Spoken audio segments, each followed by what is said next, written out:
In this video, I'm going to show you how you can easily deactivate your Facebook account. Be sure to watch the video to the very end so you don't make any mistakes. And of course, do not forget to like this video and subscribe to my channel. Thanks guys.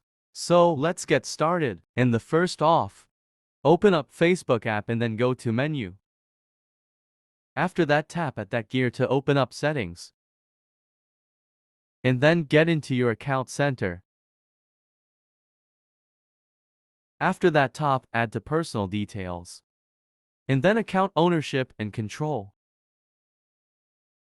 That's where you can easily find the activation or deletion. You can tap on it.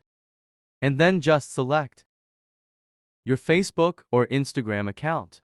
Just like that. After that, you need to decide whether you want to deactivate or delete your account. Account deactivation option is selected by default. All we have to do is just stop at continue. Then it says that deactivating your account will also deactivate your other additional Facebook profiles, as well as pages where you are the only admin or person with full control. Down below we can check the list of dead pages. And then just tap at continue.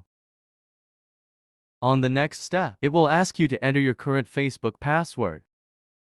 Then choose some reason from that list why you want to deactivate your account. You can just select any option and then tap at continue. Then continue again, then scroll down to the very bottom and tap in deactivate my account. While your account is deactivated, it will not be visible on Facebook as if it were deleted, but at any time you can reactivate your account simply by logging in and entering your username and password. That's how you can easily deactivate Facebook account.